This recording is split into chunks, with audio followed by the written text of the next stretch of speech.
Aláròyé máa wí o. ká má parọ́ ohun ìjà ọwọ́ àwọn afẹ̀míṣòfò lágbára ju ti àwọn ológun ilé wa lọ. Babachir, akọ̀wé fúnjọba orílẹ̀-èdè yìí nígbà kan, Babachir Lawal, ti sọ pé àwọn nǹkan ìjà tí àwọn afẹ̀míṣòfò ń gbé káàkiri lórílẹ̀-èdè yìí lágbára ju èyí tí àwọn ọmọ iléeṣẹ́ ológun lè tẹ̀rí sí.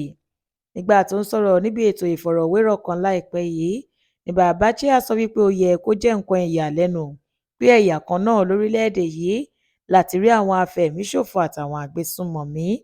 Ó ní àwọn afẹ̀míṣòfò yẹn ní nǹkan ìjà ju ti àwọn iléeṣẹ́ ológun ilé wa lọ. Àwọn dúkìá tó wà níkàáwọ́ wọn kọjá àfẹnusọ, èyí tó fi hàn kedere pé ìròmí wọn tó ń jó onílù rẹ̀ wà lábẹ́ omi. Ṣé ẹ kò tí ì mọ̀ báyìí pé àwọn kan ló ń ṣàtìlẹ́yìn fún wọn pẹ̀lú òbítíbitì owó ni? Ohun kan ṣoṣo tó kù tí wọn kò tí ì máa ṣe báyìí ni kí wọ́n máa lo hẹlikọ́pítà láti fi hùwà ìparun wọn. Babachir fi kún ọ̀rọ̀ rẹ̀ pé kò sí nǹkan kan tó burú bí àwọn Kìrìsìtẹ́nì orílẹ̀-èdè Amẹ́ríkà bá pinnu láti ran àwọn Kìrìsìtẹ́nì orílẹ̀-èdè Nàìjíríà lọ́wọ́ láti lè dáàbò bo ẹ̀mí wọn. Ó ní ohun tí ọ̀rọ̀ Ọlọ́run sọ ni wípé kí àwọn onígbàgbọ́ máa jẹ́ olùṣọ́ ẹnìkejì wọn. Tí ẹnìkejì wọn bá sì wà nínú ìdààmú, wọ́n gbọ́dọ̀ dìde láti ràn án lọ́wọ́.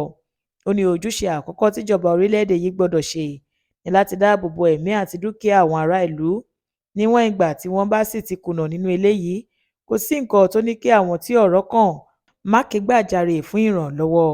Bẹ́ẹ̀ ló gbẹnu àtẹ́ lu ìjọba bí wọ́n ṣe máa ń gbójú àágan sí ẹnikẹ́ni tó bá sọ̀rọ̀ nípa àìsí ètò ààbò lórílẹ̀-èdè Nàìjíríà, tí wọ́n sì máa ń rọ̀jò èébú lé irú ẹni bẹ́ẹ̀ lórí dípò tí wọn ò bá farabalẹ̀ gbọ́ ohun tẹ́ni náà ń sọ.